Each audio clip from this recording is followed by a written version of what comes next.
J'espère que vous allez bien. Gloire à Dieu.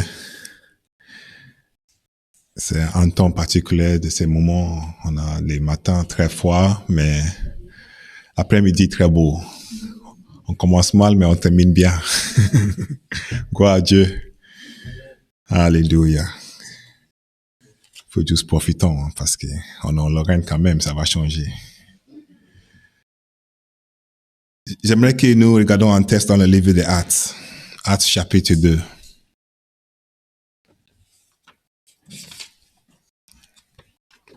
Et on va prendre à partir du verset 42. Actes chapitre 2 à partir du verset 42.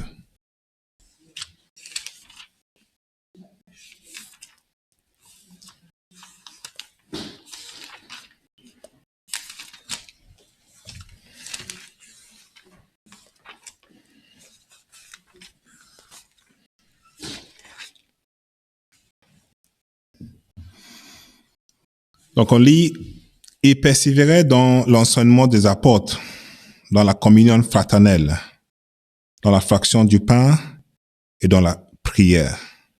La crainte de Dieu s'emparait de chacun, et il se faisait beaucoup de prodiges et de miracles par les apôtres.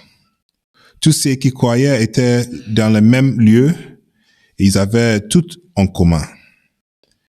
Ils vendaient leurs propriétés et leurs biens, et ils en partageaient les produits entre tous, selon les besoins de chacun.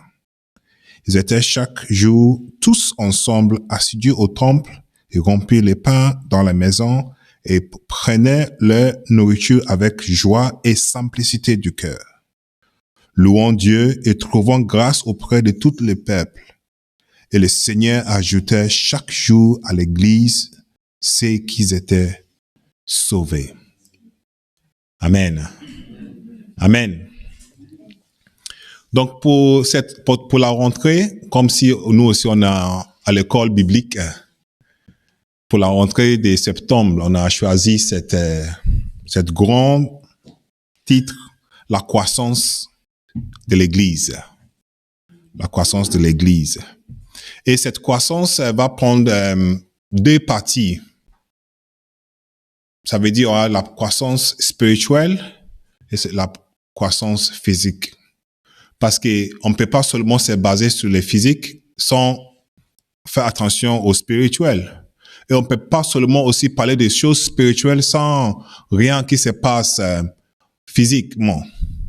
Donc on va essayer de rejoindre ces deux parties et s'enseigner sur ce sujet de la croissance de l'Église. C'est vrai que ce sujet est un sujet très important pour l'Église. C'est une des choses qu'on ne peut pas passer à côté.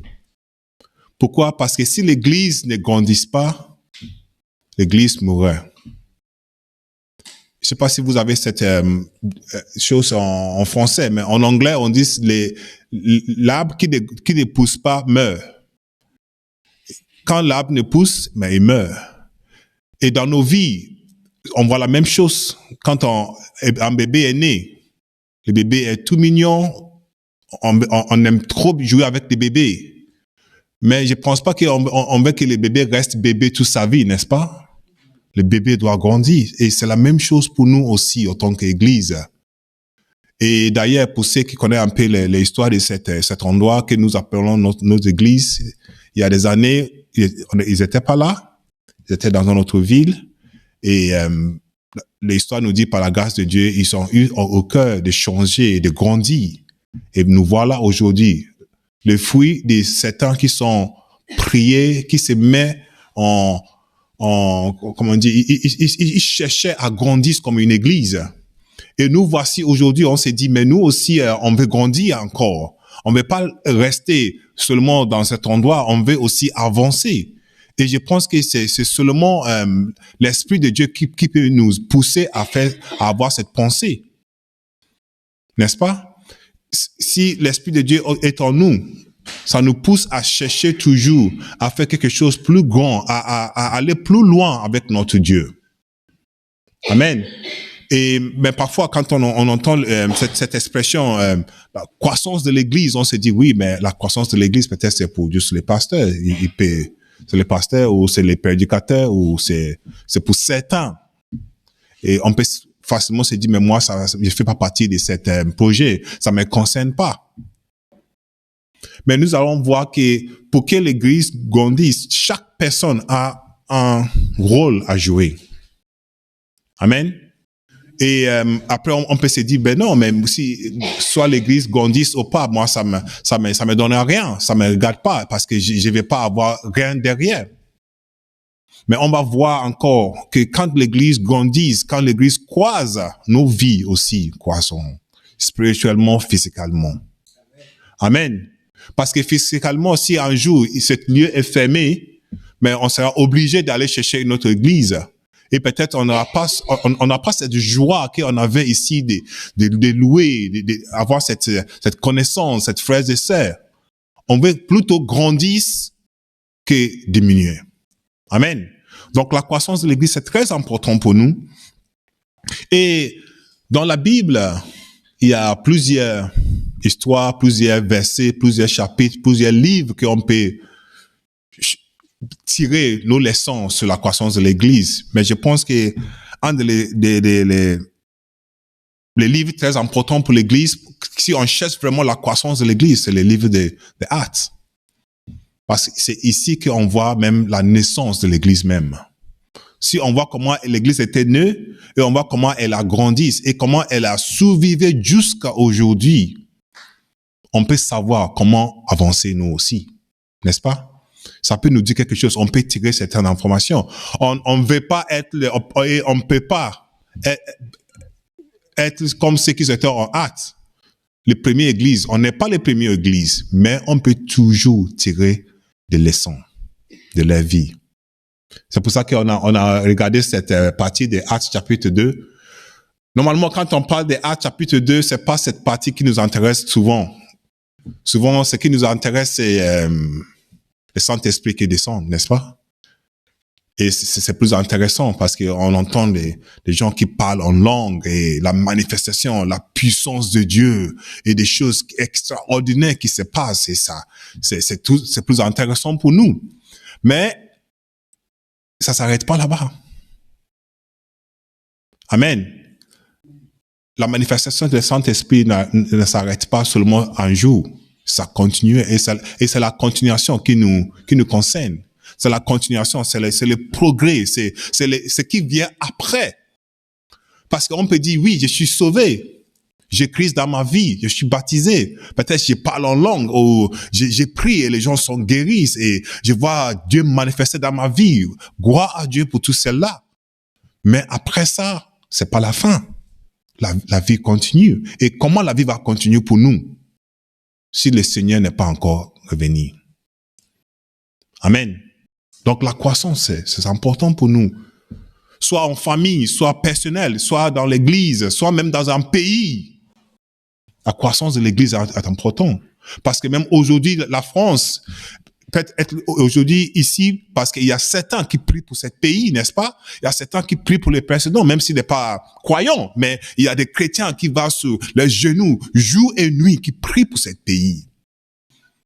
Et on va dire non, ça sert à rien, c'est à cause de nos économies, c'est à cause de nos peut-être nos nucléaires ou des choses comme ça qui nous tiennent comme en tant que pays. Mais n'oublie pas ce qui est écrit sur le mur là, que si c'est pas Dieu qui baptise, personne peut rien faire. Amen. La croissance est importante pour nous tous. C'est pas seulement pour celui qui vient le premier et c'est pas celui qui est le plus ancien. C'est tout le monde est concerné par ce sujet. Amen. Donc, comment voir quand on prend le livre de Actes chapitre 2, à partir de 42, directement on voit ils persévéraient dans l'enseignement des apôtres. Et comme je disais, ça c'est à partir de le jour où le Saint-Esprit est descendu.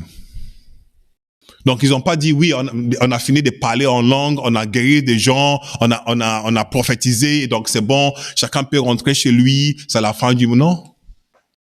La parole de Dieu dit, ils faisaient quoi? persévérer. La persévérance. C'est le premier mot qu'on voit ici. Ils ont continué, ils persévéraient. Et ce mot, c'est pas seulement pour l'Église, mais pour nos vies aussi. Peu importe ce que nous voulons faire dans nos vies, soit c'est au travail, soit c'est dans nos études, soit c'est dans la famille, peu importe ce que nous voulons faire, et on a besoin d'avoir cette cœur de persévérance. Celui qui ne persévère pas va toujours lever la main dans l'air et dire, oh, c'est pas possible, je m'arrête, c'est pas possible. Mais ceux qui persévèrent, ils voient toujours les résultats de leur persévérance. Amen. L'Église a poussé. L'Église n'était pas assis par terre. L'Église ils ont poussé, ils ont travaillé pour qu'aujourd'hui nous pouvons aussi s'appeler une Église. Amen. Ils ont travaillé, ils ont poussé, ils ont persévéré. Et ils ont persévéré dans quoi? Oui, c'est vrai qu'on peut persévérer, mais il y a certaines choses qui, si on persévère là-dedans, ça va nous détruire. Donc, la persévérance doit avoir une bonne direction. N'est-ce pas? Et regardez ce qui se suit. Ils sont persévérés dans quoi? Dans l'enseignement. De qui? Des apôtres. L'enseignement des apôtres.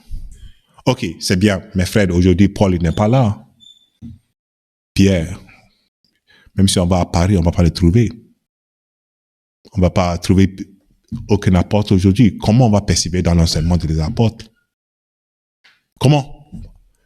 S'ils étaient là, bien sûr. Mais aujourd'hui, gloire à Dieu, il nous a laissé quelque chose plus que la vie. On peut dire à Pierre, reste tranquille dans ton tombe. On a quelque chose de bien plus que toi. Amen. On a la parole de Dieu. Et cette parole, c'est ce qui nous... Si on suit bien cette parole, c'est Dieu même qui va parler à nos cœurs. On n'a pas besoin de pierres. Amen.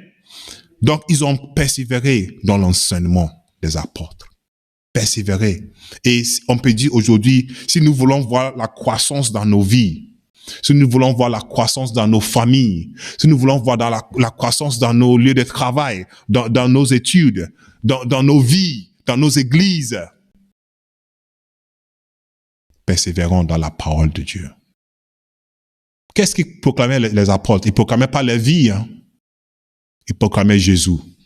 Ils proclamaient la parole de Dieu. Amen. Persévérons dans la parole de Dieu. Si le pasteur veut que son église grandisse, aujourd'hui, en fait, je me souviens quand on faisait la formation, à la fin de la formation, on nous a montré comme quoi aujourd'hui, il y a des programmes qui sont vendus, surtout aux États-Unis.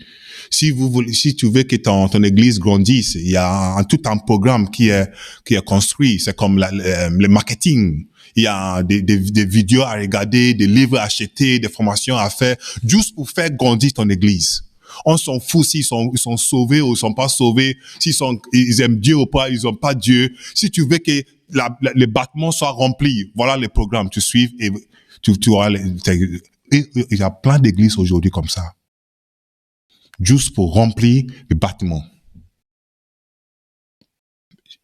Je ne pense pas que c'est ce que nous cherchons aujourd'hui ici. Amen. Nous cherchons l'œuvre de Dieu. Nous cherchons ceux qui cherchent la volonté de Dieu. Nous cherchons un cœur qui veut être touché par la puissance de la création du monde. Amen. C'est pour ça que nous sommes là. Et proclamer la parole de Dieu. Imaginez que juste, ici on est en Actes chapitre 2. Pierre, il a passé combien? 3 ans avec Jésus.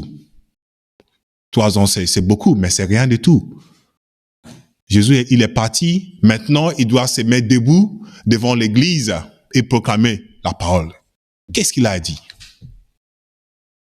Beaucoup de choses, mais après pas grand-chose non plus. Donc, Pierre, qu'est-ce qu'il a vu? Il s'est basé sur l'ancienne parole. Il s'est basé sur tout ce qu'il avait des prophéties, tout ce qu'il avait de Moïse. Et souvent, même c'est pas seulement Pierre, mais quand on voit même Jésus lui-même, quand il entend de dire aux gens que je suis l'envoyé de Dieu, comment il est fait? La parole de Dieu dit, il prend toutes les Écritures Et il présente à eux pour montrer que c'est lui, l'envoyé de Dieu, le Messie. Donc, c'est la même chose que les apôtres sont suivis. Pierre a fait la même chose. Paul a fait la même chose. Quand on lit Paul, chaque fois, plusieurs fois, Paul cite l'Ancien Testament. Donc, on n'est pas laissé sans rien. Nous aussi, aujourd'hui, on a l'Ancien Testament, on a l'exécution des apôtres, on a la parole de Jésus même dans nos mains. Amen. On a de quoi faire, frères et sœurs. On a de quoi, on a cette puissance avec nous, cette parole avec nous. Et c'est pour nous, en regardant arrière, on peut se dire, on peut même mieux comprendre que eux. Parce que parfois, même Pierre, il doit gratter sa tête un peu de dire, en fait, il parle de ce qu'Élie a parlé avant. Mais aujourd'hui, nous, on prend la Bible, tout est rempli dedans. C'est juste, même tu lis et c'est écrit à côté. Cette parole, tu vas la trouver en Ésaïe. Cette parole, tu vas la trouver en Somme. C'est tout près de nous. Amen. Donc, la parole, c'est ce que nous devons baser si nous avons besoin de la croissance dans nos vies. Et persévérer dans l'enseignement. Dans l'enseignement. C'est l'enseignement, c'est avec la parole de Dieu que nous allons voir la puissance de Dieu. Amen. Dieu et sa parole, il n'y a pas de différence. En fait, la parole est Dieu et Dieu est sa parole. Jean il dit même très clairement, il dit la parole est devenue quoi? Elle est devenue chair. Et il est descendu vivre avec les siens. Si nous cherchons quelque chose, c'est pas des mots magiques, c'est pas des choses extraordinaires, c'est la parole. Jusqu'à aujourd'hui, ça n'a pas changé. Dès le jour des apôtres jusqu'à aujourd'hui, rien n'a changé, c'est toujours la parole de Dieu, frères et sœurs. C'est pas ce que quelqu'un fait. C'est pas comment l'église fait la louange. C'est pas comment les pasteurs prêchent, non. C'est pas quel livre, non. Dès que c'est la parole de Dieu, dès que c'est Dieu qui le dit, ça, dès que se trouve dans ta Bible, frères et sœurs, ça peut te bénir. Amen. Voilà ce qu'il dit, l'enseignement des apôtres. Continuons à chercher les apôtres. On a les livres de Pierre, on a les livres de Jacques. Ils ont écrit plein de choses. Continuons à chercher la parole. Continuons à chercher. Quand on vient dans l'église, on vient pas juste pour la musique. On vient pas juste pour montrer nos habits. On vient pas juste pour montrer comment nous, on a une nouvelle voiture. Non, c'est bien aussi. On n'a pas pour montrer qu'est-ce qui se passe dans nous. Non. Quand on vient à l'église, c'est bien la musique, c'est bien de chanter et de crier très fort comme Fred fait. On s'en fout. Mais ce qui est important, c'est quand la prédication commence, frères et sœurs, c'est la parole qui fait la différence. La parole qui fait la différence. C'est la parole de Dieu qui change le cœur. Ce qui change le cœur. On ne peut pas changer personne avec nos forces. On ne peut pas changer, on ne peut rien faire avec nos forces. C'est la parole de Dieu qui peut changer. Aujourd'hui, on a tout ce qu'on appelle des thérapies, des psychologies, toutes ces choses qui essaient de changer les gens. Mais tout ça, c'est superficiel, frères et sœurs. Quelqu'un qui fait du mal, après des heures de thérapie, il dit oui, je ne fais plus. Est-ce que vraiment il ne fait plus? Ou il a décidé juste d'arrêter? N'est-ce pas? Mais quand la parole de Dieu touche un cœur, il n'a pas besoin de la police. Hein. Il n'a pas besoin de la prison. Même la loi des pays, il n'a pas besoin. Toute seule, naturellement, il commence à régler sa vie. Amen. C'est la parole de Dieu que nous avons besoin. Pour la croissance dans tout ce que nous faisons. Cherchons la parole de Dieu. Et ce qui est étonnement, ce qui est une bénédiction, c'est que la parole de Dieu a la réponse à tous nos besoins. Il a toutes les réponses, frères et sœurs, tout. Parfois, je suis étonné. Je me dis, ah ouais, ça aussi était dans la Bible. Il faut continuer à chercher, à lire, à étudier, à poser des questions. Qu'est-ce que Dieu dit sur ces sujets? Et nous allons voir la croissance dans nos vies. Seulement la parole, rien d'autre. Et puis regardons les versets qui suivent. Dans la communion fraternelle. fraternelle, dans la communion fraternelle. Vous savez, si un jour, nous tous, on décide d'être égoïste, c'est le mot que je vais utiliser. Si chacun commence à chercher sa propre intérêt, mais on n'avancera jamais. Si chacun commence à dire, moi, c'est ça que j'aime, et moi, je vais me baser sur ça seulement. Chacun fait ce qu'il veut, mais on va jamais avancer ensemble. Mais quand on commence à avoir cette cœur d'une famille, d'une fraternité, en communion, d'être ensemble, nous avons avancé très vite. Amen.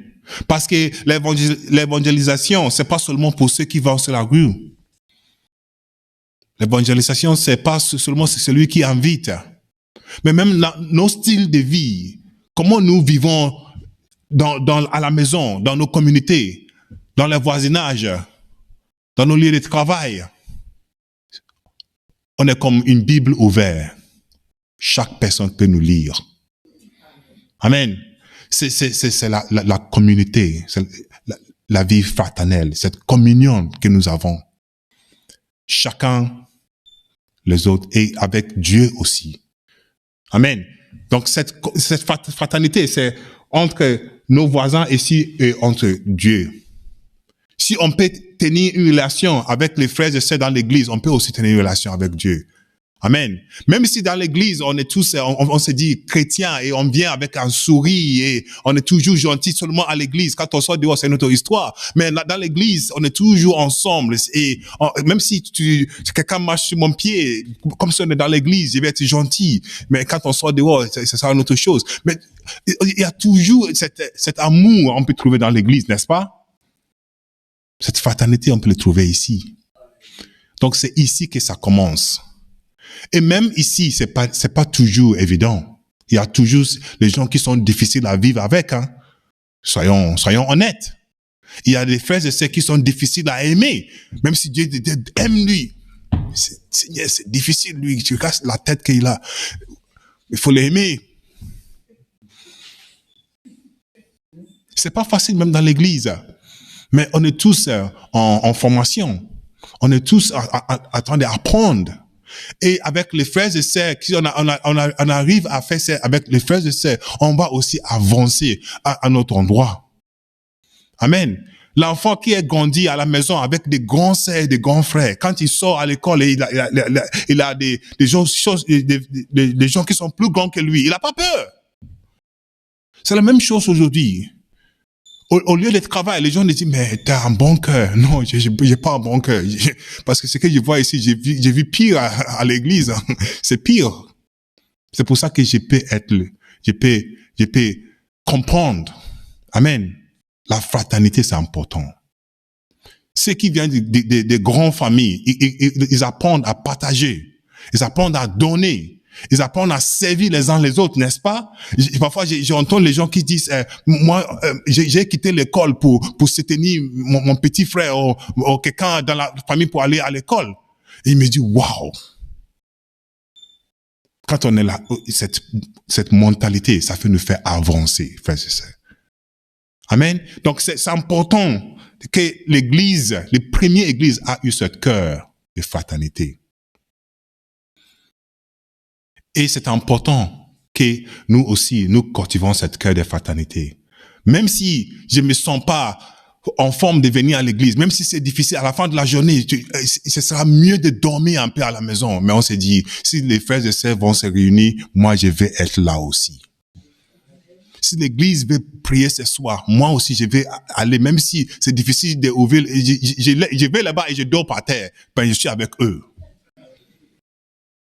Amen. C'est la fraternité. C'est ce qu'on a besoin pour la croissance. Amen. C'est ce que Dieu va chercher dans nos cœurs. Qu'est-ce que la parole de Dieu dit? Cherchez d'abord le royaume des cieux et toutes autres choses pourraient vous être ajoutées. Cherchons d'abord. Oui, c'est vrai que nous voulons voir la croissance dans nos vies. Nous avons besoin d'avancement dans nos entreprises. Nous avons besoin beaucoup d'avancement dans toutes sortes parfois, on a des gens, des familles qui sont malades à la maison. Mais c'est difficile de rester à la maison. Je dis, je vais aller prier. Et parfois, c'est mieux de venir prier que rester à la maison avec celui qui est malade. N'est-ce pas? Vous savez, cette monsieur qui a laissé son enfant malade et il est parti chercher Jésus. Il est parti chercher Jésus. Amen. Et quand il venait, on lui a dit, arrêtez de perturber les maîtres. Ton fils, il est déjà mort. L'enfant, il est déjà mort. Arrêtez de... Mais qu'est-ce qu'il a fait? Il a gardé encore la foi. Oui, c'est bien, peut-être, cette 1h30 qu'on est là. Peut-être on peut faire un petit travail avec pour gagner de l'argent, plus de l'argent à la fin du mois. Ben, je ne sais pas quel travail, mais il y a possibilité. On peut faire quelque chose d'autre pour faire avancer, pour avoir plus de l'argent. Mais, faites c'est les 30 minutes que nous prions, ça vaut mieux. Un jour dans ce pavis. Amen. La croissance, nous avons besoin dans nos vies. Nous avons besoin de cette croissance, de voir la puissance de Dieu dans nos vies, la puissance de Dieu dans nos familles, dans l'église, dans nos pays. Nous avons besoin. Donc voilà un peu ce que je voulais partager avec vous aujourd'hui. C'est juste l'introduction de cette sujet. C'est un sujet qu'on va prendre peut-être jusqu'à la fin de l'année prochaine. Et on va se focaliser avec tous les frères prédicateurs. On va tous avoir cette cœur pour avancer ensemble. Avancer ensemble, autant que des enfants de Dieu. Et si on reste avec le même cœur, on va voir la manifestation de Dieu dans nos vies personnelles. Je ne parle pas de l'église. Dans nos vies d'abord personnelles. Dieu va nous manifester sa grâce. Et nous aussi, nous pouvons tenir la main pour soulever l'église ensemble. Voilà ce que Dieu veut. L'église n'est pas des chaises. L'église n'est pas des pierres. L'église a besoin des êtres humains pour avancer. Amen. Dieu n'a pas besoin des animaux. Dieu n'a pas besoin des arbres. Dieu a besoin de voir des êtres humains pour le louer. C'est pour ça que nous devons avoir cette cœur pour l'église. Donc quand nous pensons faire ça, ne pense pas seulement à nous. Pensons aussi à la fraternité de Dieu. Pensons au ciel. Mettons nos mains dans tout ce qu'il a à faire pour l'église. Et Dieu aussi va mettre sa main dans nos besoins. Prions. Seigneur, nous te bénissons, nous t'adorons, Père éternel. Merci pour ce sujet que tu as donné à ton église, Seigneur, cette croissance que nous avons besoin nous-mêmes, personnellement, dans nos familles et dans nos églises. Seigneur, aide-nous, Père, à rester ensemble. Aide-nous à chercher d'abord, Seigneur, ton royaume. Et nous allons voir, Seigneur, Seigneur, ta puissance, tout ce que nous avons besoin. Merci pour ta parole aussi, ô Jésus. Continue à bénir ton église, Seigneur. Continue à manifester ta présence dans nos vies. Continue, Seigneur, à nous soutenir, Seigneur, dans nos vies, Seigneur. Là où, Seigneur, nous avons besoin de plus, Père, manifeste ta puissance, manifeste ta grâce, Père éternel. Pardonne nos péchés, Seigneur. Lave-nous avec le sang de Jésus, Seigneur. Aide-nous, Seigneur, à dire non au péché, Seigneur, et à s'accrocher à toi, à chercher ta sainteté, Seigneur, à chercher ta présence dans tout ce que nous faisons, Seigneur, parce que c'est toi le Créateur, Seigneur. Toute chose est possible avec toi. Que ton nom soit béni. En ton Fils Jésus, nous te prions. Amen.